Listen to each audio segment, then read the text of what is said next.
Fait que salut Alain. Bonjour. Merci d'avoir accepté l'invitation puis de t'être déplacé jusqu'à Montréal. Ça me fait plaisir. Puis merci de m'avoir invité, c'est gentil. Merci.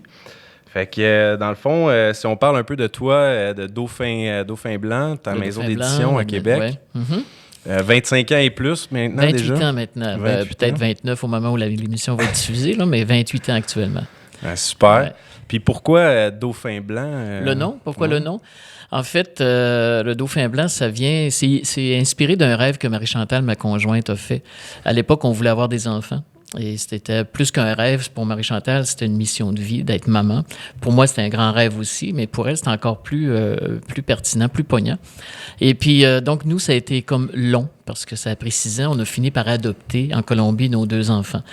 Mais pendant le temps où tu ne sais pas si tu vas en avoir ou non, etc., Marie-Chantal, elle, une nuit, elle a fait un rêve. Et dans son rêve, il y avait un bébé dauphin qui s'approchait d'elle dans l'eau. Un beau rêve, tu sais, dans l'eau claire. Donc, dans la symbolique du rêve, tout ça, c'est très, très beau, lumineux. Et le bébé dauphin s'approche d'elle et elle le prend dans ses bras, elle le caresse et puis il y a un contact exceptionnel. C'est un genre d'amour que tu ne vis pas sur Terre, c'est un amour ailleurs. C'est plus qu'un rêve, c'est un voyage astral pour les gens qui sont habitués avec ce terme-là. Donc, c'est un voyage dans une autre dimension qu'elle a fait. Et au réveil, évidemment, elle avait les yeux pleins de lumière, pétillants, puis elle m'a raconté son rêve et on débutait à la maison d'édition et on cherchait un nom à ce moment-là. Donc, moi, le dauphin, ça m'a interpellé. Et là, j'ai été voir dans la symbolique. Dans la symbolique, la mythologie, là, en fait, une certaine mythologie ancienne. Et la symbolique du dauphin, c'était l'animal qui, lorsqu'il y avait un naufrage, amenait les marins soit en sécurité sur une île, s'il était vivant, ou soit vers Dieu, s'il était décédé. Donc, il y avait l'idée d'accompagner une passerelle vers quelque chose, vers un mieux-être, une sécurité ou la divinité, peu importe comment on l'appelle. Donc, j'ai trouvé ça super intéressant. Donc, on a choisi ce nom-là, Marie-Chantal et moi, le dauphin. Puis là, le blanc, ben, c'est la couleur universelle. C'est phonétiquement, c'est joli, dauphin blanc. C'est la lumière. C'est la lumière. C'est un peu mythique aussi, hein, un dauphin blanc, même s'il y en a qui m'ont envoyé des photos, mais ça ressemble pas vraiment à un dauphin, là, mais c'est comme un peu mythique. Donc, tout ça mis ensemble, on a dit, OK, parfait. On choisit ce nom-là, et puis ça fait 28 ans. Wow! Mais félicitations pour le beau succès et tout ce que vous avez accompli avec ça. Merci. Justement, au départ, je pense que ça a été quand même ardu, si on veut, le début, si on veut, les 10 premières années. Bien, c'est sûr que, tu sais, bâtir une maison d'édition, il faut un fonds d'édition. C'est-à-dire, il faut que tu aies des livres qui roulent depuis un certain temps pour dire que tu peux vraiment t'appuyer sur ta maison et vivre avec le monde de l'édition. Donc, quand tu commences, tu n'en as pas de fonds d'édition. C'est-à-dire, tu fais une nouveauté, un autre, un 3, un 4e, un 5e. Donc, ça prend un certain temps. Et comme nous, on avait adopté, et comme notre choix de vie, c'était d'avoir un des 2 parents à la maison jusqu'à temps que les enfants aillent à l'école, donc, on a comme, tu sais, fait attention, on a comme fait 2 rêves en même temps. Le rêve d'avoir des enfants puis d'avoir un parent à la maison et le rêve de bâtir la maison d'édition. Donc, pendant 10 ans, j'ai continué la maison d'édition en parallèle à d'autres travails que j'avais. Par exemple, j'ai été représentant dans le monde du livre, j'ai été libraire, j'ai été chez un autre éditeur aussi, tu vois. Fait que j'ai appris le métier. Je faisais un apprentissage qui était intéressant, mais ça a pris 10 ans avant qu'on se décide de dire, OK, maintenant, on vit avec la maison, parce que là, c'était rendu trop difficile, tu sais. Dire, le travail de représentant en librairie, là, tu connais peut-être pas, mais c'est très exigeant. Et là, il y avait le Dauphin Blanc parallèle qu'on montait les fins de semaine, donc j'ai travaillé beaucoup. Mais à un moment donné, on a dit, OK, on se lance complètement. Et là, ça a connu un essor vraiment... La lancée était faite finalement. Puis, au départ, est-ce que tu avais déjà l'intention d'être un auteur aussi quand tu as fondé la maison d'édition ou si c'est venu plus par la suite? Je me considère, dans le fond, dans l'âme, un auteur avant un éditeur. Okay? Parce que tout jeune, même quand j'étais à l'école, à l'élémentaire, tu sais, 4e, 5e, 6e, quand il y avait des moments libres, des fois que le prof laissait, des périodes libres, ben moi, j'écrivais. J'écrivais des histoires, je commençais des histoires. J'ai écrit des poèmes pendant jusqu'à 12-13 ans, j'écrivais des poèmes. Tu sais, je n'ai pas gardé ça parce que c'était enfantin quelque part, mais j'ai toujours beaucoup écrit. J'ai énormément lu aussi. Donc, toute ma vie, l'écriture a été là, mais je ne l'exploitais pas vraiment. Je l'exploitais quand même d'une certaine façon parce que dans le Dauphin Blanc, souvent c'est arrivé au fil des ans là, qu'il y avait des manuscrits qui m'étaient soumis, qui étaient très mal écrits, qui ne pouvaient pas être publiés, mais l'idée était très originale. Donc, j'ai réécrit plusieurs titres au Dauphin Blanc sans que mon nom apparaisse. OK. Donc ça me permettait d'écrire. Mais à un moment donné, quand j'ai eu 50 ans, là, je me suis dit, bon, le temps passe, hein, 50 ans, c'est comme une étape, puis il m'en reste probablement un peu moins que j'en ai fait. Il y a des grosses chances. Donc là, il est temps que que j'écrive. Tu sais. Alors là, je me suis mis à écrire à partir de 50 ans. Puis de 50 à 60, j'en ai fait 11 finalement. Tu as une période très créative par la suite. Ben, j'en fais un ou deux par année pratiquement. Là, c'est mon rythme. Là. Au moins un par année. Wow. Sinon deux. À travers ça, je traduis des livres aussi. J'écris aussi encore pour d'autres à l'occasion. Donc, tu vois, l'écriture a vraiment pris beaucoup plus d'espace et je veux développer ça encore plus. OK, super. Puis avec la lecture aussi, parce que tu me disais que tu es un grand lecteur, fait que l'écriture, lecture, donc ça prend quand même une grande place. Là, ça prend une grande place. Bon, on a notre famille, on a notre couple, notre famille, la vie sociale. Il y a le Dauphin Blanc à gérer, c'est quand même une business. Donc, il y a des éléments là, qui font partie du monde des affaires, qui ne sont pas juste artistiques. Donc, puis je donne des ateliers. Marie-Chantal donne des ateliers aussi, de différents ateliers. Donc, on est assez occupés. Mais en même temps, les gens me disent est-ce que tu dors aussi la nuit un peu? Puis oui, on se couche assez tôt, on dort très bien. Tu sais, c'est plus facile quand ta passion ou tes passions, dans le fond, ou tes missions de vie sont conjointes avec la personne avec qui tu vis. Parce que là, il n'y a pas de friction. Tu sais, si Marie-Chantal est en écriture, parce qu'elle écrit elle aussi, je sais qu'elle a besoin d'un temps pour écrire. La même chose, elle, vis-à-vis moi, c'est assez que je dois terminer un livre. Tu sais, on se laisse du temps. Puis souvent, on a des projets qui se font parallèlement. Tu sais, donc, on écrit en même temps. Fait que ça, c'est assez extraordinaire aussi. Super. Puis ça amène aussi, c'est ça, je pense le fait aussi d'être aligné tes passions avec ton travail, en fait, ça fait que il y a moins de distinction, si on veut, avec... Ça, c'est un grand, grand privilège parce que tu sais qu'il y a à peu près, bon, c'est pas un chiffre exact, évidemment, mais entre 8 et 9 personnes sur 10, donc 80 à 90 %, puis même il y en a qui vont dire 95 % des gens qui vivent pas de leur passion. Ça veut pas dire qu'ils détestent leur travail, ça veut pas dire qu'ils sont malheureux. Il y en a, oui, beaucoup sont malheureux. Je me souviens d'un gars qui travaillait au bureau de poste à l'époque où j'allais moi-même porter les colis au bureau de poste. Et j'y allais chaque jour, donc on se connaît, tu sais. Puis il était capable de dire ma pension, c'est dans 1 an, 3 mois, 4 semaines, pas 4 semaines, mais 4 jours. Il regardait l'horloge puis il disait 3 heures. Tu comprends-tu? Donc lui, il attendait la pension, il attendait. Donc il n'était pas heureux. Tout ce temps-là, c'est du temps un peu perdu. Absolument. Donc on est chanceux, Marie-Chantal et moi, de faire ce qu'on aime, de vivre de nos passions. Ça n'a pas toujours été facile, mais chanceux, c'est un grand privilège. Chanceux, mais en même temps, c'est une décision. C'est une décision. Et ça, c'est bien que tu l'apportes parce que c'est effectivement ça. C'est une décision un jour que tu dois faire parce que les gens s'arrêtent. Tu sais, à un moment donné, tu as un fonds de pension d'accumuler quelque part, tu as des années d'ancienneté, tu ne veux pas perdre tes vacances, tu ne veux pas perdre la 3e auto, le bateau, le 2e chalet. À un moment donné, il faut que tu choisisses, tu sais, parce qu'il n'y a pas de... En tout cas, un des plus grands bonheurs, je pense, pour l'être humain, ou en tout cas, l'un des plus grands moyens de se réaliser, c'est vraiment de vivre de sa passion. Et là, non seulement pour toi, mais pour le monde, parce que tu donnes ce que tu es venu faire. Tu donnes au monde le meilleur de toi-même. Ton cadeau. Et c'est ça. Et ça, il n'y a pas de prix pour ça, tu sais. Puis l'épanouissement que ça t'apporte, la satisfaction que ça t'apporte, ça, c'est... Ça vient avec des sacrifices, des fois, par contre, mais justement, en tout cas, pour moi, je pense que la récompense est plus grande que les sacrifices, effectivement. Exact. Les gens me disent des fois, t'es chanceux, t'as le Dauphin Blanc ou t'es chanceux, t'as des livres qui fonctionnent. Oui, je sais, je comprends ça. Je suis privilégié peut-être à ce niveau-là, mais il y a eu en arrière de ça plein de décisions, plein de cheminements, plein de travail. J'ai énormément travaillé, Marie-Chantal aussi, pour qu'on en arrive là, tu sais. Vous avez sacrifié, c'est ça, sacrifier des fins de semaine, sacrifier des soirs. Mais le bonheur est aussi dans le cheminement. Tu sais, les gens pensent trop que le bonheur, c'est quand je vais avoir la retraite, quand je vais avoir ci, quand je vais être rendu là-bas. Mais le bonheur est dans le moment présent, donc c'est dans le cheminement.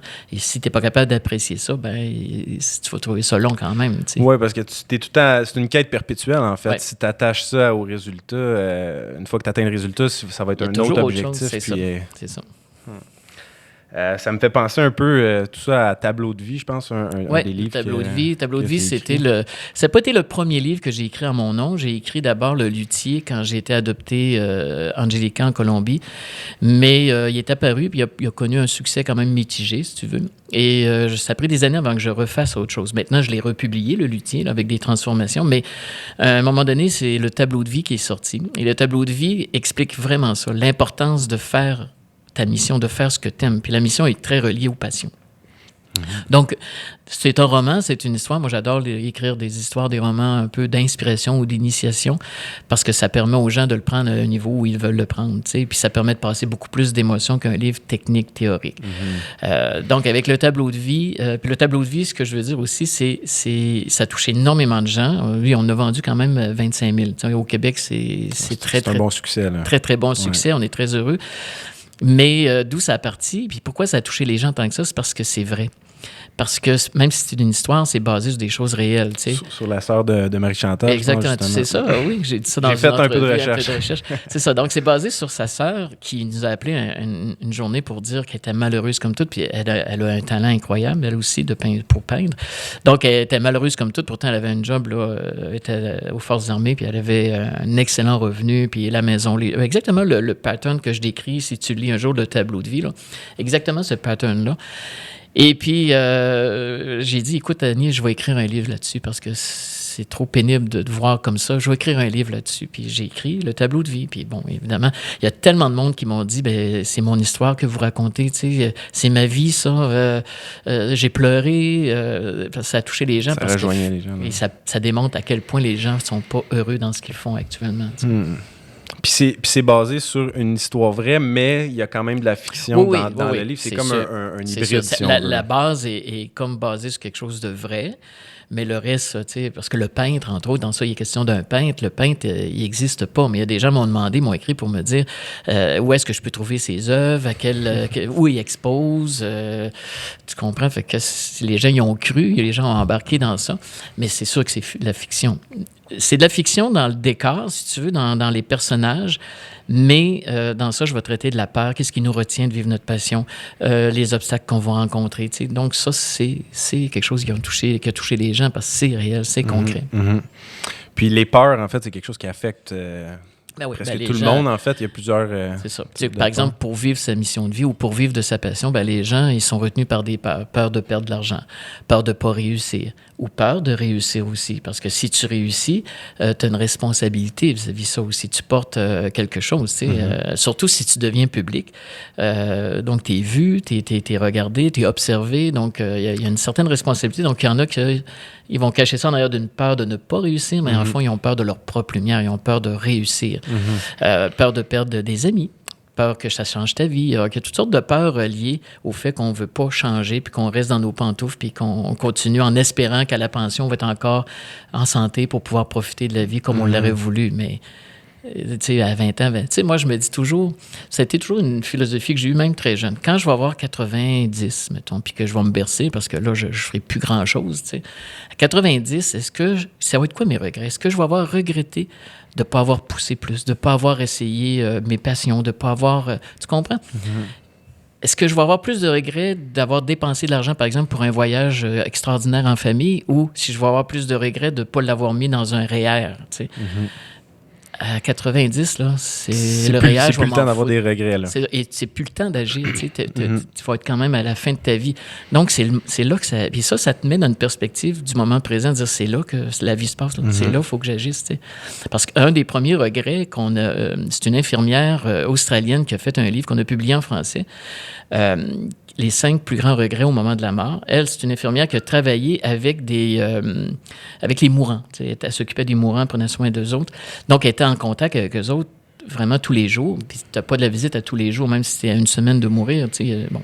Alors, il y avait beaucoup de moments où elle pouvait dialoguer avec eux autres, jaser avec eux autres. Et puis, un des regrets qui revenait tout le temps, le premier, en fait, c'est pourquoi j'ai pas fait ce que je voulais faire dans ma vie. Et mais imagine, tu es en train de mourir, puis tu te dis, merde, excusez pour le mot, j'arrive quand même à la fin de ma vie, je vais mourir de toute façon. Puis j'ai pas fait ce que je voulais faire dans ma vie. Alors quand j'avais 40, 50, 60, parce que ça, c'est une autre histoire, les gens disent, je suis rendu trop vieux. Mais t'es pas trop vieux. T'sais. Quand j'ai eu 50 ans, je me suis acheté un livre, j'ai trouvé un livre, 50 et après, c'est le titre. Okay. Et c'est toutes c'est très agréable à lire parce que c'est tous des personnages de l'histoire. Donc, tu as Victor Hugo, t'as plein de gens, en tout cas, je n'ai pas tous les noms, qui ont vécu leur plus grande réussite ou ils ont écrit leur plus grand livre, par exemple, de Victor Hugo, au-delà de la cinquantaine et même de la soixantaine. Alors ça, c'est inspirant. T'sais. Donc, il n'y a pas d'âge pour ça. T'es mieux de vivre au moins 5 ou 10 ans ta passion que pas de la vivre du tout puis avoir le regret à la fin de ta vie. Là, Parce qu'il est trop tard, justement. Ouais. Tu peux plus reculer. Hein. Exact. Puis, si on parle d'un autre de tes livres, justement, Shaman d'Ekbalam. Shaman d'Ekbalam. Lui, ouais. Tu l'as lu. Oui, lui, je l'ai lu. Très, très bon livre. Merci. Puis, justement, de où t'es venu un peu cette inspiration-là pour... le Shaman d'Ekbalam, c'est la suite de la Villa des Miracles, si tu veux. Dans la Villa des Miracles, qui précède ce livre-là, qui a aussi connu un bon succès, dans la Villa des Miracles, j'explore un peu la Huna, qui est la spiritualité hawaïenne ancestrale. Mais quand tu fouilles un peu, cette spiritualité-là ancestrale hawaïenne remonte encore beaucoup plus loin. Et là, on va parler de la Lémurie, qui est un continent dans le Pacifique qui aurait, selon la légende, qui aurait croulé, un peu comme l'Atlantide, si tu veux. Et la Lémurie, ça fonctionnait par le cœur. C'était l'énergie du cœur qui prévalait, alors que l'Atlantide, c'est l'énergie de l'intellect, du mental, de la science. Tu remarqueras qu'aujourd'hui, on est encore à ce niveau-là. On va peut-être faire comme l'Atlantide et s'auto-détruire. On s'en va vers ça si on continue avec la vision de la science qu'on a actuellement, ou on change puis on s'en va vers le cœur pour apporter une autre vision, une autre dimension. On est encore dans cette dualité-là, si tu veux, puis on revit les mêmes choses. Bon, ça, c'est une parenthèse. Et donc, à partir de là, je me suis dit, OK, parce que dans la Huna, on apprend qu'il y a comme 5 dimensions de l'être humain pour la spiritualité hawaïenne. Tu avais le conscient qui est le mental, le subconscient qui est un peu l'enfant intérieur, la supraconscience qui est l'âme, et au-dessus de ça, tu as la conscience christique et Dieu ou l'amour, si tu veux. Parce que moi, je dis souvent, l'amour, Dieu, c'est la même chose. Okay? Parce que c'est plus facile pour les gens de dire « je suis amour » que de dire « je suis Dieu ». Donc, ils acceptent ça plus facilement. Et c'est la même chose. Donc, ces 5 dimensions-là, c'est ce que j'enseigne quand je donne des ateliers de la Huna, puis c'est de ça que je parle dans le livre « La Villa des Miracles ». Mais là, je me suis dit, après ça, j'ai eu une réflexion, je me suis dit, bon, qu'est-ce qui peut nous aider à élever chaque dimension de l'être humain, les 5 dimensions, comment on peut les améliorer, comment on peut les élever, comment on peut apporter quelque chose de plus, tu sais. Et c'est là que les 5 codes d'éveil me sont venus. Donc, les 5 codes, tu as la simplicité pour le mental. Ça va défaire l'ego, ça va travailler sur l'ego, parce que l'ego complique tout et on doit simplifier tout. Tu as la joie de vivre qui est pour le subconscient. Tu as la mission de vie qui est l'âme.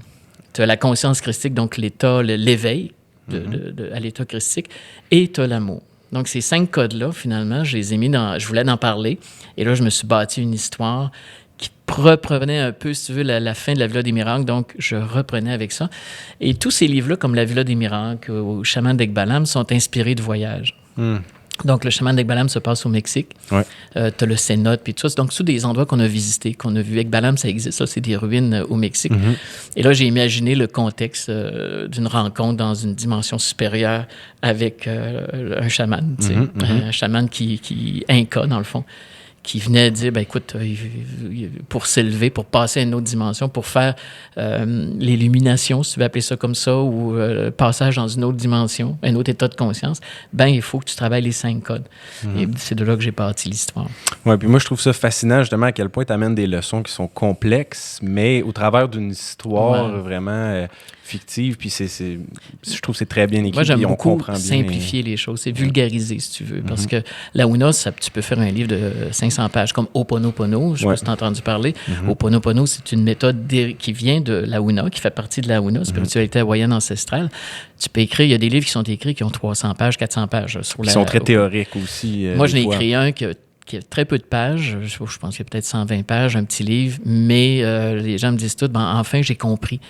Parce que c'est peut-être une des qualités que je peux m'accorder, parce que j'aime pas beaucoup aller dans le côté vantardiste. On va le dire. Je suis assez humble en général, là, les gens pourront te le dire, mais c'est une qualité que je pense que j'ai avec mon écriture. J'arrive à vulgariser des choses de façon simple. Et une histoire, tu as raison, permet ça beaucoup. Parce que le côté émotif, il y a un côté un peu intrigue.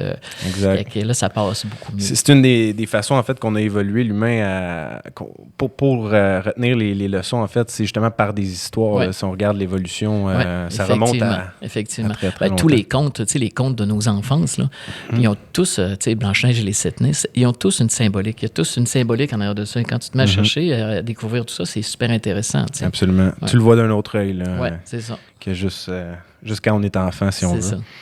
Puis, justement, le 5e code dans le Shaman d'Ekbalam, ça parle du cœur. Je sais qu'une de tes philosophies un peu dans ta vie, c'est d'écouter ton cœur le plus possible, oui. Le plus c'est possible. pas toujours évident. Puis, Je ne l'ai pas toujours fait, je dois te dire, parce que on fait des erreurs ou on se trompe en chemin, mais c'est quelque chose que j'essaie de mettre en pratique tout le temps. Et c'est de plus en plus ma philosophie de vie, je te dirais, puis c'est de plus en plus vers ça que je vais tendre, même dans mes écrits. D'ailleurs, le dernier livre, c'est « Et la paix naîtra dans ton cœur », qui est aussi une histoire, un roman, qui se passe beaucoup à l'île aux Coudres. Cette fois-ci, on n'a pas besoin d'aller très loin. On va à l'île aux Coudres que je connais bien. C'est souvent des endroits où j'ai visité, que j'ai vécu des choses intéressantes. Tu vois. Et dans lui, la paix naîtra dans ton cœur. Donc, je pars d'une épreuve majeure qui est la manipulation, c'est la perverse, là, la manipulation perverse. Et parce que ça prend une épreuve comme ça, généralement, pour aller vers la paix du cœur. Donc, c'est quoi? Retrouver son centre, retrouver son essence à l'intérieur de soi. Parce qu'ici, il n'y en a pas de problème. Là, je pointe les gens qui vont m'écouter peut-être à la radio s'ils ne me voient pas, là, mais je pointe le cœur. En fait, ici, il n'y en a pas de problème. C'est un sanctuaire. C'est un sanctuaire de paix. C'est un sanctuaire d'éternité. Les problèmes sont à l'extérieur, et puis là, c'est ça qui vient nous tourmenter. Mais quand on réussit à retrouver notre espace, on a toujours un refuge.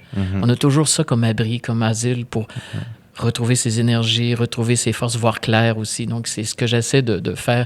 Mais je peux pas dire que je suis tout le temps à ce niveau-là. Là. Puis comment qu'on s'y prend? Parce que c'est un concept quand même abstrait pour ceux qui voudraient justement aller dans leur cœur un peu plus. As-tu des techniques, toi, que tu utilises, la méditation, des différentes oui, c'est ça, formes? méditer, être proche de la nature, s'accorder du temps, le silence. Tu peux pas descendre dans ton cœur si tu n'es pas capable de faire silence, parce que les bruits extérieurs vont toujours t'attirer, puis là, le mental va partir. Parce qu'il faut que tu décroches un peu du mental pour aller vers le ressenti. Donc, oui, la méditation, les promenades en nature, des temps de silence, le repos, c'est toutes des choses qui vont t'emmener à l'intérieur, mais réfléchir, ça prend un temps de réflexion pour aller à l'intérieur. S'accorder du temps là, loin des distractions du monde extérieur. Loin du bruit, loin de toutes ces choses-là. Parce que c'est la voie, le cœur, c'est la voie pour s'élever, c'est la voie à utiliser. Puis tu remarqueras, je ne sais pas si tu as déjà remarqué, peut-être tu es plus jeune que moi, mais dans mon époque, il y avait, puis on les voit encore généralement un peu, tu peux les trouver, mais il y avait toujours des illustrations de Jésus faites par différents artistes, des peintures là, faites par différents artistes. Il y avait toujours la main sur le cœur et l'autre main avec les doigts qui s'élevaient. C'est la voie, le cœur, c'est la voie pour s'élever, tu comprends? Et c'est drôle que tous les artistes ont peint Jésus souvent de cette façon-là, tu sais. Et c'est pas pour rien, c'est la voie à suivre. C'est ça, il y a un message derrière ça. Là. Sinon, au niveau de... c'est ça, de la respiration, dans le 5e code, tu fais un lien dans l'histoire là, avec le chaman qui respire, qui va chercher, qui s'élève un peu ses vibrations avec la respiration. Est-ce que c'est quelque chose, toi, que tu pratiques ou que tu... Pas assez à mon goût. C'est quelque chose dont je suis conscient qu'il faudrait faire plus, les respirations, parce que c'est le principe de vie. Et puis, mais tu sais, oui, on le pratique à quelque part, comme avec Marie-Chantal, si on fait de la méditation ou quand Marie-Chantal donne ses soins, parce qu'elle donne des soins énergétiques, elle fait de la canalisation aussi, comme un médium dans le fond. Donc, elle aussi, elle travaille avec la respiration pour se poser, puis élever ses vibrations le plus possible. Donc, oui, oui, c'est important. Non, je le fais pas assez. Puis, on a touché un sujet tantôt que je trouve intéressant, c'est l'Atlantide, la Lémurie, tout ça. Est-ce que tu peux nous en parler un peu plus de ça? Écoute, il y a beaucoup de choses qui ont été dites sur l'Atlantide, beaucoup moins sur la Lémurie. J'essaie de trouver des textes anciens où, je trouve des choses, mais pas grand-chose finalement. C'est plus un ressenti. Mais je pense que beaucoup de gens s'accordent sur à peu près le même ressenti, c'est-à-dire qu'on est comme à la croisée des chemins, comme on l'était à cette époque-là, et on risque de recommencer comme on a dû le faire. C'est-à-dire que l'Atlantide a été une civilisation beaucoup plus avancée que nous, apparemment. Au niveau technologie, au niveau science, c'était beaucoup plus avancé que nous, mais ils ont tombé dans le même piège qu'on est en train de tomber, c'est-à-dire un peu l'ego. Se croire supérieur, et il aurait même fait de l'esclavage au niveau de d'autres civilisations autour.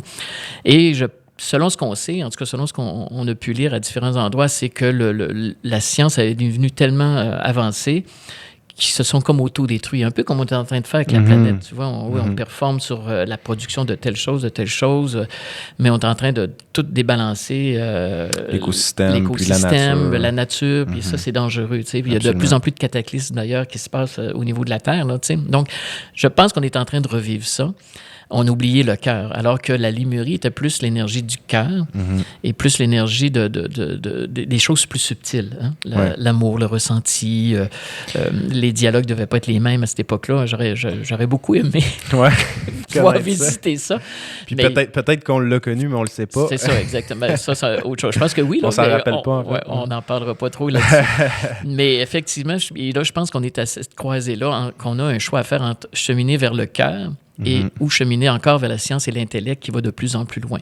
Mais c'est un choix qui va impliquer des gros changements.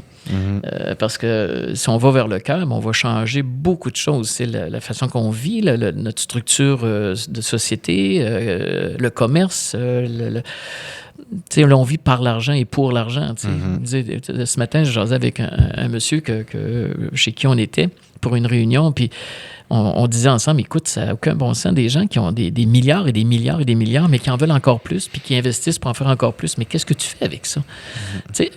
On est-tu conscient que quand on va partir, tout ce paquet d'argent-là, tous ces chiffres-là dans ton compte de banque, ils vont rester là?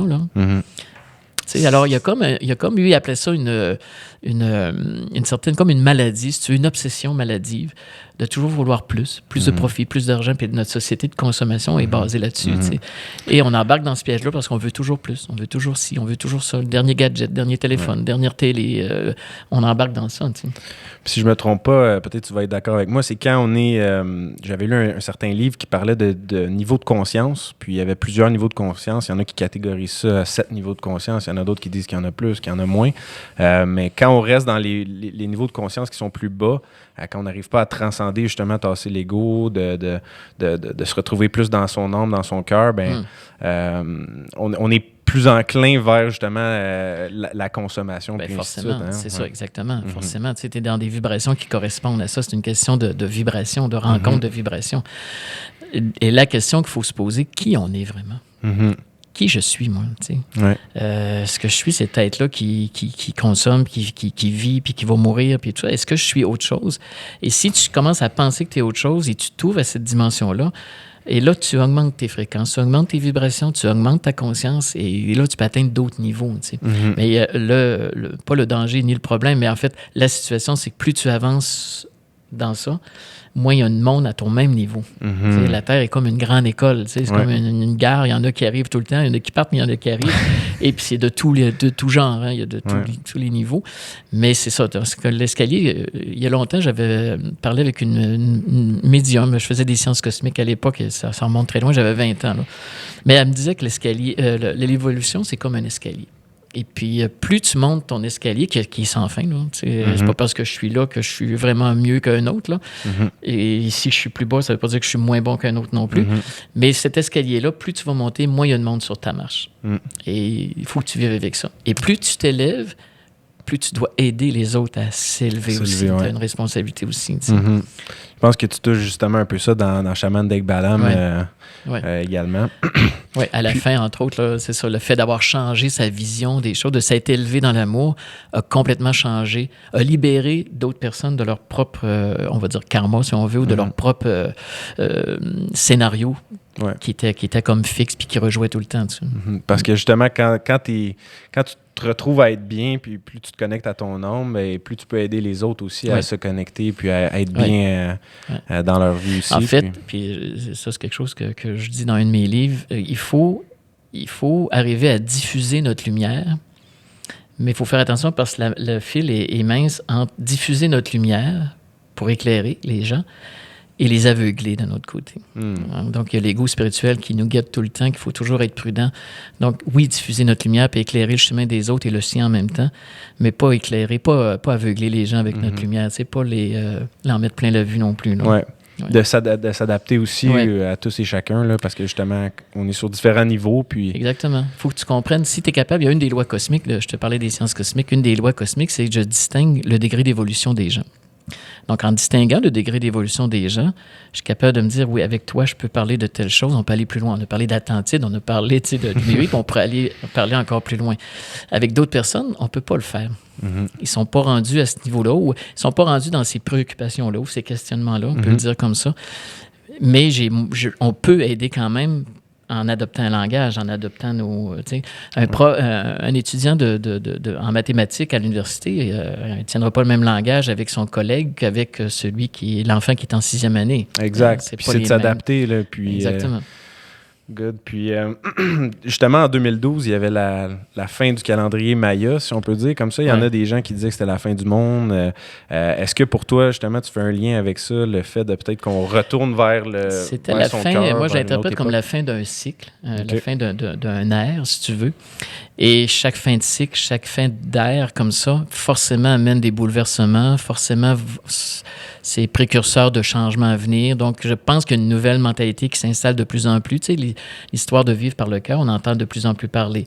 Puis tu le vois même dans la vie quotidienne, il y a des choses encourageantes. Tu sais, les gens, beaucoup de personnes, en tout cas, que je côtoie, en ont assez des Costco de ce monde. Il y a mieux aller dans l'épicerie pour avoir un contact, tu sais, puis parler avec la personne. Puis se rapprocher tu sais, on voit une tendance, une tendance plus vers le végétarisme aussi. Vers la nature. Il y a une conscience qui est en train de se développer, qui n'aurait pas pu être là il y a peut-être 50 ans, ou même 20 ans, je pense. Là, je pense qu'il y a quelque chose qui est en train de bouger. Et donc, je pense que le 2012, c'était juste la fin d'une ère. Il y a une autre ère qui commence, une autre époque qui commence, et espérons que ces énergies-là vont de plus en plus prendre de place. Là. Ouais, on l'espère, parce que c'est ça, comme on sait, on en a besoin justement pour la planète. Oui, puis oui, parce que tu sais, je veux pas être alarmiste, puis je veux pas être défaitiste, mais je pense qu'on est vraiment une croisée des chemins. Moi, je le verrai peut-être pas. Mes enfants, peut-être, je sais pas, mais mes petits-enfants, si j'en ai, risquent être confrontés encore plus que nous à ce problème-là, mais je pense qu'on a vraiment un choix à faire vers où on s'en va, vers quelle direction, sinon on risque de s'auto-détruire. Ouais. On risque de briser l'équilibre de la planète, et puis c'est nous autres qui vont en payer le prix. Puis sûrement que la planète va être là quand même après nous, mais nous, on sera peut-être pas dessus. Ouais, c'est ça. La planète, elle va se régénérer à un moment donné. Là, elle va se refaire complètement. Mais nous, est-ce qu'on va être là? Est-ce qu'on va pouvoir continuer? Oui, ça, c'est la question. Puis c'est pour ça qu'on essaye de vibrer le plus possible, d'être dans notre lumière pour éclairer chacun, faire son devoir. Parce que le changement commence juste par soi-même. Tu peux pas changer le monde. Tu ne changeras pas le monde demain matin. Mais toi, tu peux te changer. Et en te changeant, tu as un impact sur tout ton environnement. Tu sais. Ton cercle proche. Les gens perdent souvent l'idée de l'importance, en fait, de tout ce que tu peux faire, même des choses banales, qui semblent banales, à quel point ça peut avoir une influence positive sur des gens. Quand j'avais 20 ans, je travaillais, puis j'ai travaillé pas longtemps, mais je travaillais dans une boutique de chaussures parce que j'avais pas de job. Il fallait que je travaille. Et je sentais que j'étais capable de faire autre chose. Donc, j'étais un peu frustré parce que je sentais bien que j'avais un autre potentiel. Tu sais, mais 20 ans, je n'étais pas exploité. Puis je n'étais même pas identifié comme tel qu'est-ce que je voulais faire. Et donc, je travaillais dans une boutique de chaussures Naturalizer. Naturalizer, à l'époque, en tout cas, c'était toutes notre clientèle était les madames qui avaient des problèmes aux pieds. Donc, les orteils marteaux, les oignons, etc. Je connais tout ça. Tu sais, j'ai vu tout ça. Mais j'avais une frustration, une espèce de frustration intérieure. Et puis, j'ai été voir une personne que je connaissais qui était très, très sage et qui me dit... tu sais, Alain, quand on se met à genoux pour chausser quelqu'un, d'une part, c'est bon pour l'humilité. Donc, je l'ai pris. Tu sais, j'ai encaissé le coup, disons.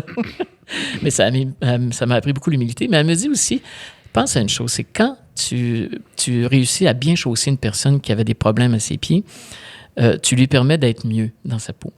Elle va pouvoir se déplacer, elle va mieux vivre. Son caractère va probablement être meilleur, elle va être moins souffrante. Donc, ça va paraître avec son conjoint, avec ses enfants, avec plein de gens autour qui vont être encore plus heureux eux aussi. Donc, le simple fait d'avoir bien fait ce que tu devais faire à ce moment-là aide plein de gens sans que tu le vois. A une répercussion, tu sais. Ouais. Et c'est un peu comme les Chinois disent qu'un battement d'aile fait soulever le vent à l'autre bout du monde, tu sais. Donc, chaque petit geste qu'on peut poser a des répercussions, négatives ou positives, dépendamment du geste. Mais quand tu le fais en conscience, et c'est ce que je me suis appliqué à faire après avoir rencontré cette dame-là, puis pas longtemps après, la vie a changé, puis je suis parti. Mais j'avais quelque chose à apprendre là, et surtout cette leçon-là de dire chaque petite chose que tu peux faire pour quelqu'un, ça compte. Et ça fait une différence. Puis quand on commence à voir la vie comme ça, justement, plus loin que juste les apparences ou que tu pourrais voir la même chose tout simplement en disant, tu sais, c'est des souliers, ça s'arrête là. Ou tu vois la marche, tu vois toutes les étapes en arrière, puis l'impact que ça peut avoir plus grand. Dès qu'on commence à voir la vie de cette façon-là, je pense que notre perspective peut changer, puis oui, effectivement. On peut voir beaucoup de... Mais le seul qui a changé, c'est toi. L'environnement n'avait pas changé. J'étais encore en train de vendre des chaussures, mais moi, j'avais changé ma perception des choses.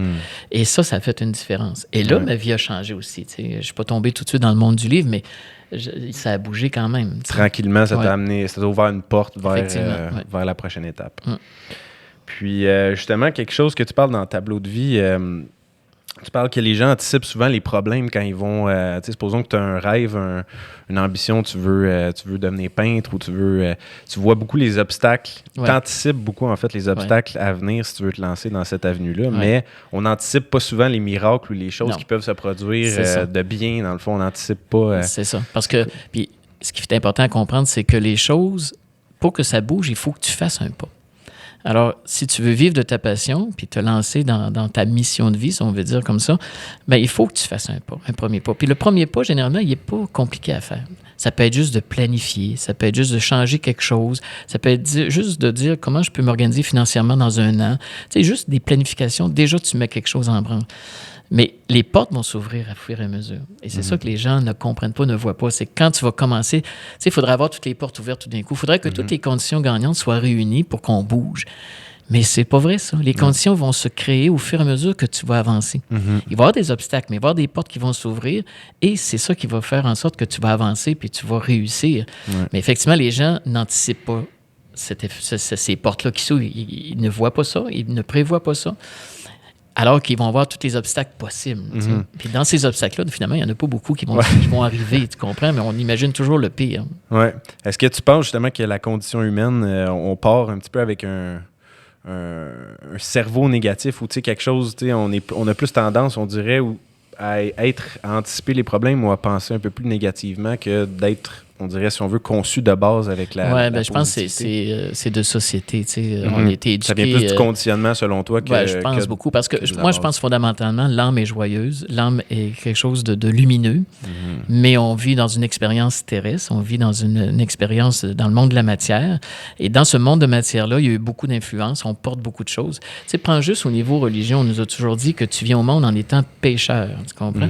Tu portes déjà une tâche en venant au monde. Je sais que les gens... manges trop, tu pêches, les gens vont dire oui, mais on ne pense plus comme ça aujourd'hui. C'est vrai, mais c'est dans le bagage en arrière, c'est dans le bagage subconscient collectif qu'on a. Et on traîne ça encore. On se sent facilement coupable, on se sent facilement responsable de choses qu'on ne devrait pas nécessairement porter sur nos épaules. Tu vois? Mais donc, on est habitué à vivre comme ça. Puis, en tout cas, moi, dans ma famille, je viens d'une famille... où ma mère était quelqu'un de très aimant, un grand cœur, puis très généreuse, des très, très belles qualités, mais très négatives aussi. Donc, j'ai été élevé avec l'idée de trouve-toi un job rapidement, une bonne job. Puis le summum pour eux autres, c'est le gouvernement. C'était un job de fonctionnaire.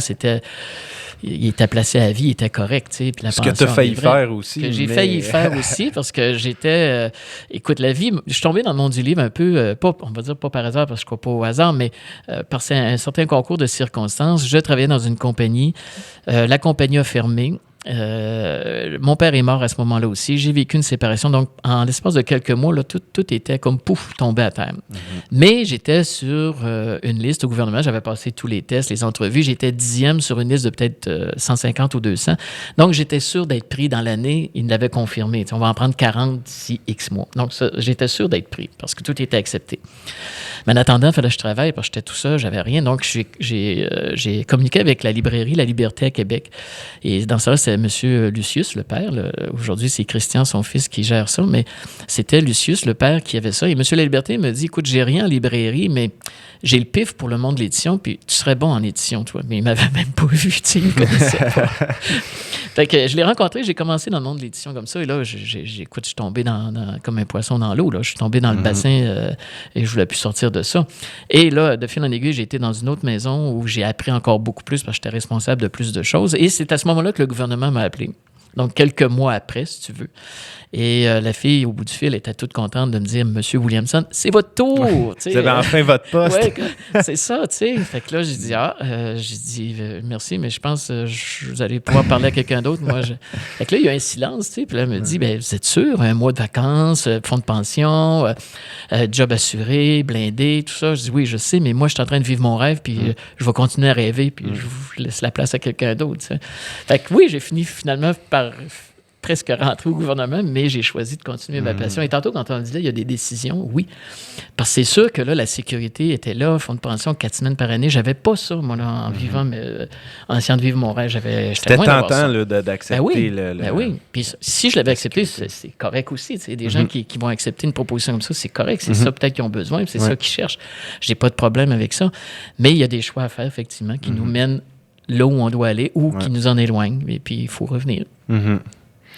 Super. Puis, sinon, au niveau de... C'est quoi ta vision, justement, sur un peu la religion, l'Église catholique, Jésus? Oui, ben écoute, ça, c'est quand même... tu sais, il n'y a pas...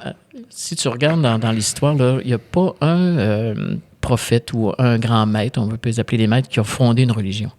Ça, c'est les hommes qui ont fondé la religion par la suite. Donc, la religion, pour moi, catholique ou d'autres, là, c'est beaucoup une question d'hommerie. Là. C'est beaucoup une question de l'être humain. C'est un commerce, pratiquement. Maintenant, oui, c'est sûr. J'aime pas trop exploiter ça parce que c'est un peu négatif, dans le fond. Puis, mais on pourrait en parler longtemps, effectivement. Je suis d'accord avec toi. C'est rendu un commerce très souvent. Mais il y a toute une dimension qui a été perdue. Et puis, il y a tout un système de règles qui a été établi par l'homme. En se basant supposément sur des enseignements. Mais ça, il faut faire la distinction parce que les enseignements de Jésus, par exemple, ont une grande valeur. C'est quelque chose de très, très, très profond, puis on peut exploiter ça, puis ça nous amène vers le cœur. Mais la religion en a fait autre chose, et ça, c'est un peu dommage. Mais... Parce qu'aujourd'hui, c'est ça, on fait la croix sur le bon et le négatif. Pas juste sur le négatif. Aujourd'hui, c'est bien vu de parler de Bouddha, parce que c'est comme... à la mode. C'est à la mode, c'est cool, c'est zen, Bouddha, on y reproche rien à Bouddha. Jésus, on dirait que ça fait quétaine. Les gens qui parlent de l'enseignement christique, on dirait que ça fait quétaine. Il y en a qui vont se moquer. Je comprends, parce que la religion catholique a tellement brimé les gens que forcément, ils ont mis tout ça ensemble et ils ont dit, OK, ça, on s'en débarrasse. Mais il reste que la valeur de l'enseignement christique est très, très utile, très profond pour que, quand tu veux travailler, avancer au niveau spirituel. Et tu sais que l'Église n'avait pas nécessairement, dans tous les règlements qu'ils ont mis, je pense qu'ils ont tout oublié, certaines choses, mais il n'y avait pas toujours tort non plus. Par exemple, quand le prêtre... là, je fais le geste pour les gens qui ne me voient pas, mais qui ouvrent les bras au moment de l'Eucharistie, il recevait de l'énergie, il captait de l'énergie. Aujourd'hui, on le fait, ça. Moi, dans la Ouna, je l'enseigne, d'ouvrir les mains, de capter l'énergie, de la ressentir, puis de la diriger vers où on en a besoin. C'est une façon que les Ouna travaillaient. Mais le prêtre fait ça, Il met ça supposément dans l'hostie qui va multiplier, mais il fait ce geste-là. Est-ce qu'il en est conscient? Je ne sais pas, mais il y a quand même des choses qui sont là, qui étaient présentes, tu vois. Par exemple, les sacrements de l'extrême-onction, ce qu'ils faisaient, c'est qu'ils font un signe de croix sur tous les sens. On ferme les yeux, les oreilles. Tu comprends? C'est pour aider l'âme à se détacher du corps. Donc, il y avait toute une raison de ça. Et même, je te dirais, et ça, c'est rare que je parle de ça, même l'interdiction, puis là, il y en a qui m'aimeront pas ou qui vont dire « Wow, il est vieux jeu », mais je comprends que ça s'applique plus, là, puis que je suis pas d'accord avec ça, mais il y avait quand même un fondement en arrière du fait d'interdire des relations sexuelles avant le mariage. La raison, c'était que tu prends l'énergie de base, dans le chakra de la base, et tu la fais monter en essayant de contenir, en essayant de la maîtriser, si tu veux, tu la fais monter au niveau du cœur. Donc, l'amour, il devait arriver à être plus fort, généralement. Je sais que ça n'a pas marché pour tout le monde, tout ça. Là. Mais comprends-tu qu'il y avait des choses intéressantes à travailler, peut-être pas de la bonne façon, comme l'interdiction des relations avant le mariage, il aurait peut-être pu plus nous expliquer le concept d'élever notre amour, puis de savoir comment travailler tout ça. Mais il y avait quand même des choses intéressantes à l'époque qu'on a comme négligées, qu'on a perdues. Puisqu'on a oublié, c'est ça, on oublie le pourquoi on fait des choses comme ça. Pourquoi il y avait telles interdictions? Pourquoi on disait ça? Donc, il y avait une historique en arrière de ça, il y avait une histoire en arrière de ça. Intéressant. Sinon, si on change un peu de sujet pour se ramener un peu à l'effet placebo, à quel point toi tu crois que justement on peut guérir naturellement ou je sais qu'il y a des écoles de pensée qui sont plus qui croient beaucoup à la médecine moderne, puis ça a des bienfaits, mais il y a également, il y en a qui disent qu'on a les médicaments à l'intérieur de nous-mêmes, que notre cerveau peut produire la plupart des... Là, c'est autre chose que l'effet placebo. L'effet placebo, c'est vraiment, tu crois tellement que tu prends un médicament qui va te guérir que tu guéris. Ça existe. Mais on peut pratiquement utiliser l'effet placebo sans avoir la pilule, même placebo. Ça, c'est l'effet, l'auto-hypnose, si tu veux, que tu peux faire toi-même. Mais c'est très difficile parce que c'est le mental. Tu as bien beau dire, oui, ça va me guérir, mais si quelqu'un d'autre qui a une autorité médicale te dit, prends ça, ça va te guérir, oups, là, tu peux débloquer des choses peut-être aussi. Mais au-delà de ça, je pense que le corps humain a effectivement tout ce qu'il faut pour guérir, tout ce qu'il faut pour se régénérer, mais on n'y en donne pas les moyens. la nutrition, l'alimentation qu'on a, l'environnement, on ne donne pas les moyens, le stress qu'on subit. Donc, on ne donne pas les outils pour pouvoir se régénérer facilement. Et d'autre part, je pense qu'on a... Moi, je pars du principe qu'il n'y a rien qui est impossible. OK? Et je ne dis pas que ça réussit tout, là, que je réussis n'importe quoi, mais je pars de ce principe-là et je me dis qu'à quelque part, l'être humain a le pouvoir créateur de faire ce qu'il veut, de créer ce qu'il veut. On est des créateurs en essence, tu vois. Et oublie pas, j'ai jamais oublié que Jésus a dit, ce que j'ai fait, vous pouvez le faire, et même plus encore. Ben, il a quand même guéri des gens en quantité, il a multiplié des nourritures, il a sorti quelqu'un de la mort, tu sais, donc il y a quelque chose d'extrêmement intéressant à faire. Oui, quand on y croit, dans le fond. Ouais. Puis, sinon, vos enfants, comment ça a été un peu le processus d'adoption? Je sais que c'est... C'était un beau processus. C'est long. C'est un processus qui est long. En Colombie, ça prenait 2 ans pour chaque enfant. Puis pourquoi la Colombie? J'avais cette question-là. La Colombie, écoute, c'était un peuple qu'on trouvait intéressant. La culture. Vous voyagé avant en Colombie? Non, c'était une fois qu'on était à Bogota. OK. Ouais. Fait que c'est venu comme ça, là, vraiment juste pour la culture. Puis OK. Effectivement. Ouais, c'est intéressant. Ils sont rendus à quel âge? 20 ans et 23. 20 ans et 23, ouais. OK, super. Ouais. Excellent. Sinon, présentement, dis-moi, avec Dauphin Blanc, vous êtes rendu combien d'employés? Où vous en êtes on dans a le 7 développement? employés. Okay. On a publié au-dessus de 1000 titres déjà. On a peut-être 200-300 livres actifs. Si tu veux, on produit 40 à 50 nouveautés par année. Wow! C'est un beau cheminement avec ça. Effectivement. Puis, c'est quoi qui s'en vient justement à venir dans la prochaine année, si on veut, ou dans le futur? Écoute, on continue. Nous, on écrit, on donne des ateliers, on continue vers la mission de vie. On essaie d'avoir des livres qui sont de plus en plus axés vers le cœur, une profonde spiritualité, tu sais. Mais ça, c'est un choix éditorial qu'on fait. Ouais. Puis, tu as une passion un peu aussi pour les BD. Oui. Le comic strip américain, entre autres. Là. J'adore. J'ai fait beaucoup de recherches sur tout ce commerce-là. C'est très américain. Hein, c'est une culture américaine. Il n'y en a pas beaucoup au Québec. Des BDistes qui font du comic strip. Non, pas beaucoup. Mais moi, j'adore les comic strips américains comme Calvin and Hobbes, Agar, puis tout ça. Donc, j'ai lu beaucoup de ça, puis je triple. C'est comme 3 cases, si tu veux, un, puis hop, le gag. Tu sais. Ouais. Ça me plaît beaucoup. Puis t'aimes, dans les types de lecture, justement, c'est quoi un petit peu je sais que t'es beaucoup au niveau spirituel, tout ça, mais t'as-tu d'autres... sur quoi tu te bases un peu, dans le fond, tes lectures? J'aime certaines biographies, j'aime faire des recherches. Je lis beaucoup, par exemple, sur Hitler, puis toute l'importance qu'il y a eu au niveau du travail dans l'occulte. Parce qu'il y a eu beaucoup d'occulte fait sur Hitler, avec Hitler, finalement. Donc, je lis des choses comme ça, beaucoup. Je m'intéresse à toutes sortes de choses. Quand tu dis qu'il y a beaucoup d'occultes faites par Hitler, tu parles de quoi exactement, dans le fond? Qu'est-ce que tu... De magie noire, de sciences occultes, de forces sombres qui existent. L'ombre existe comme la lumière. Donc, toutes ces manipulations-là qui ont été faites pour arriver à contrôler un peuple au complet, il a fallu qu'il y ait des moyens. C'était pas juste Hitler.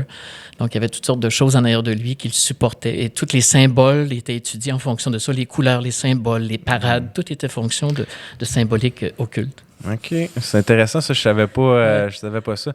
Fait que, est-ce que c'est Hitler, tu penses, qui étudiait ça puis qui volontairement... Oui, aussi, mais il y avait tout un groupe en arrière de lui. Il y avait toute une force qui agissait en arrière de lui. Il était comme, si tu veux, à mon avis, il était le porte-parole de ça. L'instrument un peu C'était un orateur extraordinaire, tu sais. OK.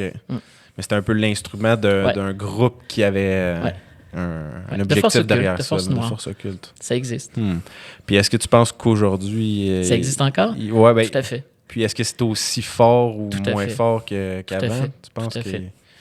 Ouais. C'est peut-être plus individuel, mais ça existe, effectivement. Puis justement, on porte en nous les deux, les deux forces, d'une certaine façon. On porte les deux forces. Ouais. Comment qu'on fait pour savoir si on a justement plus d'ombre ou de lumière ou comment qu'on fait, selon toi? Écoute... c'est des grosses questions, mais... Ouais, si tu es attaqué par l'ombre, vraiment attaqué, tu vas le savoir parce que physiquement, tu vas avoir toutes sortes de problèmes qui vont découler. Mais sinon, il faut que tu t'efforces d'être dans la lumière, de suivre ton cœur, tu sais, de la prière, des choses comme ça. OK. Fait que c'est ça, si on parle un peu plus de Hitler, justement, des forces occultes, un peu, c'est de quelle façon tu penses que ça a été utilisé? Ben, c'était beaucoup étudié au niveau de tous les symboles, de toutes les forces occultes qui existent, de toutes les façons de travailler avec le monde de la noirceur, parce que ça existe. La noirceur, l'ombre, la lumière, là, ça existe vraiment. C'est dans notre monde matériel, dans notre monde de matière dense. C'est sûr qu'à des niveaux supérieurs, ça se fond. Plus l'ombre et la lumière deviennent un. Mais à notre niveau, c'est encore dans la séparation, dans la dualité.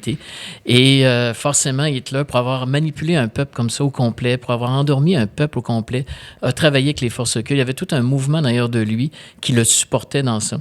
Et lui-même, je pense, se savait être comme la marionnette, si tu veux, de force beaucoup plus grande que lui.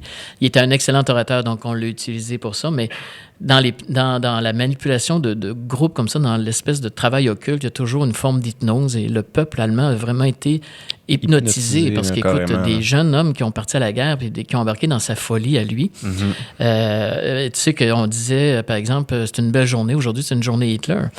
On le voyait comme un sauveur, tu sais. Ouais. Alors c'était comme impossible à changer un peuple comme ça. Arriver qu'un peuple arrive à ça, il a fallu des forces extraordinaires. Puis tous les symboles, les SS, les drapeaux, les couleurs, tout était utilisé en fonction du travail occulte. Par exemple, l'espèce de croix gammée, c'est la svastika, mais à l'envers. Ce symbole-là existe, il est très spirituel, il veut dire quelque chose d'assez impressionnant, mais à l'envers. Ils l'ont renversé, ce qui fait que ça devient une force noire. Tu sais. Alors, quand tu commences à lire ce truc-là, tu découvres toutes ces choses-là, c'est super intéressant. Et tu vois aujourd'hui que la manipulation de masse se fait encore d'une certaine façon. Et la magie noire ou le côté sombre est encore présent dans notre monde, malheureusement, mais ça existe encore. Tu sais que tu peux aller sur Internet et puis tu vas, par exemple, taper envoûtement et tu vas tomber sur des sites où des gens offrent d'envoûter quelqu'un à ta place pour 100 euros. 100 euros, par exemple, ils vont te faire un envoûtement et tu payes quand c'est garanti que tu payes juste quand c'est envoûté, quand la personne est envoûtée. C'est vrai? Ah oui, c'est un buffet, là, tu peux te servir. Il y a toutes sortes de choses dans ça. Donc, toutes ces forces-là existent, malheureusement. Mais c'est juste l'envers de la médaille. Tu sais, c'est la même médaille, mais tu as un côté sombre, côté lumière. Évidemment, si on veut être côté lumière, ben, il faut essayer de s'épurer le plus possible, de s'élever le plus possible, tu sais, d'être dans l'amour, dans la joie, de cultiver les belles fréquences, de cultiver les belles pensées. Parce que chacun d'entre nous, justement, à certains moments dans nos vies, tu sais, on pense à quelqu'un qui nous coupe dans le trafic, on peut avoir un peu de noirceur ou de notre côté sombre, si on veut, qui prend le dessus parfois. Ça, c'est la personnalité, très souvent. Là, c'est plus question de personnalité. Quand je parle de noirceur, de force sombre, c'est vraiment un travail au niveau de l'occulte, au niveau des forces occultes. Puis, je veux pas faire peur à des gens, là, mais oui, au niveau énergétique, fréquence, ça existe malheureusement, c'est présent. Puis, si on fait le parallèle, justement, c'est comment pour toi que tu considères ça? Tu dis les forces occultes, côté énergétique, puis à l'intérieur de nous, on a un côté givré ou côté plat, ou peu importe comment qu'on le voit, mais d'un côté négatif, un côté oui, c'est sûr qu'on a notre personnalité qui est toujours... tu as toujours des travers de personnalité qu'on a améliorés, des côtés de caractère. C'est pas la même chose que d'être dans la noirceur. Parce que quand tu es dans la noirceur, c'est que tu vas travailler de façon à influencer l'autre, mais à ton avantage à toi, de l'influencer négativement. Tu sais que même des gens, et là, je ne sais pas que je suis pour ou contre, ou que je pense ça aussi, là, je ne veux pas m'embarquer dans ça, mais il y a beaucoup de gens qui travaillent dans dans le monde de la lumière, en fait, dans la spiritualité, qui prétendent que toutes les maladies mentales, la schizophrénie, tout ça, c'est d'une attaque psychique de l'ombre ou de gens qui les atteignent. Tu sais. Okay. Est-ce que c'est ça ou non? Je ne le sais pas. Puis là, il y a des médecins qui diraient non, c'est complètement dément ce que vous dites, puis je comprends aussi. Mais, pardon, il reste qu'on peut se questionner quand même. Il y a une place à un questionnement, une interrogation pour savoir jusqu'où tout ça peut nous influencer. Mais il ne faut pas non plus rester dans la peur. La pire chose, ça serait d'avoir peur, tu sais. Mais il faut rester dans la lumière, rester dans la joie, rester dans des belles pensées, élever de plus en plus ses vibrations, se protéger, faire attention à soi, tu vois. Oui, c'est ça. Là, il y a Marie-Chantal qui est avec moi qui vient d'ajouter quelque chose. C'est qu'est-ce que tu vas synthétiser, c'est ça que tu vas recevoir. C'est comme un poste de radio. Hein. Si je me mets sur le 92, je vais capter le 92. Si je me mets sur le 105, je vais capter le 105. Alors, c'est un peu la même chose. Sur quelle fréquence je vais me brancher. Et à un moment donné, ça va tout se placer. Tout ça va revenir, si tu veux. Mais à notre niveau actuellement sur Terre, principalement dans la période dans laquelle on vit, je pense qu'il y a une accentuation de ce contraste-là, de sombre, d'ombre et de lumière. Je pense que c'est accentué. Les forces sont en opposition. Ouais. Puis et c'est tous les livres, tous les films sont basés là-dessus. Finalement, Le Seigneur des Anneaux, c'est ça. C'est côté sombre, côté lumière, qui ont la même quête, l'anneau. Star Wars, Harry Potter. Tu vois, et tout ça, c'est pas juste de la fantaisie. Là. Il y a une base en arrière de ça qui comme on disait, les contes de Perrault, puis tout ça, les contes de notre enfance. Il y a toujours quelque chose en arrière de ça qui est symbolique, qui a un sens aussi. Intéressant. Au niveau des fréquences, justement, comment tu contrôles, tu peux augmenter, si on veut, tes fréquences. Puis, on parlait, ça me fait penser un peu à Thomas Edison. Même Einstein aussi parlait un peu de ça, que le cerveau est comme un émetteur et un récepteur de fréquences, qu'on peut littéralement envoyer, partager des fréquences, si on veut, avec le monde invisible, qu'on voit pas. C'est quoi ta vision un peu là-dessus? Ça, c'est tout à fait ça. Le cerveau est un capteur et un émetteur, effectivement, de fréquences, d'ondes. Et maintenant, c'est qu'est-ce que tu vas émettre? C'est ça. Est-ce que je choisis toujours? Est-ce que je suis capable de contrôler? Non. On est dans... Des fois, on est humain, là. Ouais, des fois, on est sur le pilote automatique. Puis, c'est ça. Mais quand on s'en aperçoit, il faut être capable de se ramener. Puis autant que possible, si à chaque jour, on prend l'habitude de trouver, par exemple, des points pour lesquels je suis en gratitude dans ma journée. Ça peut paraître simple, ça peut paraître de la psychologie populaire, là, positive puis tout ça, mais effectivement, ça fonctionne bien, tu sais. Parce que si je suis en gratitude, si je me concentre sur la gratitude, je vais avoir de la misère à être dans le négatif. Tu comprends-tu? Ça élève l'âme. Donc, si je me branche aussi sur la joie, si je me branche sur l'amour qui est autour de moi, il y a eu moyen tout le temps de se brancher sur des choses, mais il faut que notre cerveau, notre attention aille là. Parce que l'attention, c'est ce qui va faire augmenter tes fréquences. Si je mets mon attention sur ce qui va mal, ça va aller mal. Si je mets mon attention sur autre chose qui est plus positive, je vais l'augmenter dans ma vie, parce que l'énergie va suivre l'attention. Ça, c'est un principe UNA, de la spiritualité qu'on a parlé tantôt. Donc, l'énergie va suivre l'attention. Exactement comme une loupe concentre les rayons du soleil puis peut faire prendre le feu là, dans un papier ou gazon, peu importe. Mais l'attention va diriger l'énergie là où on en a besoin. Mais si je la dirige négativement, forcément, j'accentue mon propre malheur, si tu veux. Donc, mais c'est pas toujours facile à faire.